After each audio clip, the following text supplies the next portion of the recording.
koľko tisícov sa museli stretnúť, aby ste dnes vy sa stretli a vaše srdcia by dnes mohli takto jasať a plesať. Verím, že ste sa tešili na tento deň a hlavne to všetko, čo príde po tomto dni, to je to oveľa krajšie a vznešenejšie. Ale ľudovo sa vraví, že nie je umenie začať, ale umenie dokončiť.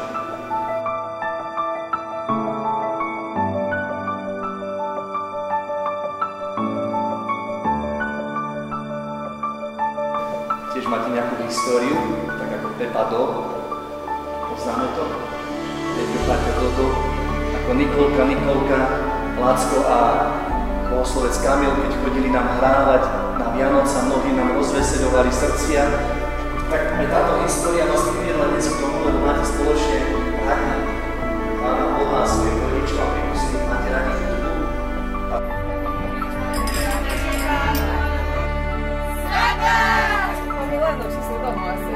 Nie, a vy ste prišli, my sme tu. A že my na svete. On od pása. To je tmavší. On pod pása. Tmavší vlas. Tu je tmavší.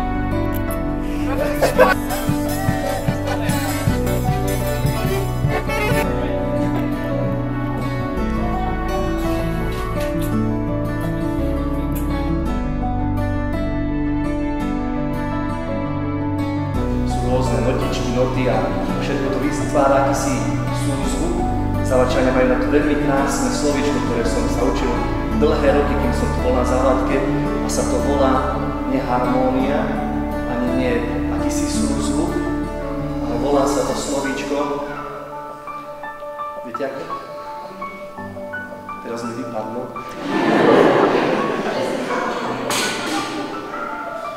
To slovíčko sa volá zláhoditý sa, presne tak. Ja, Patrik, beriem si teba, Mikola, za manželku a sľubujem ti lásku, vernosť, manželskú úctu a že ťa neopustím až do smrti. Tak mi pomáhaj Bože jediný, vo Svätej Trojici a všetci svätí. Ja, Mikola, beriem si teba, Patrik, za manžela a sľubujem ti lásku, vernosť, manželskú úctu, manželskú poslušnosť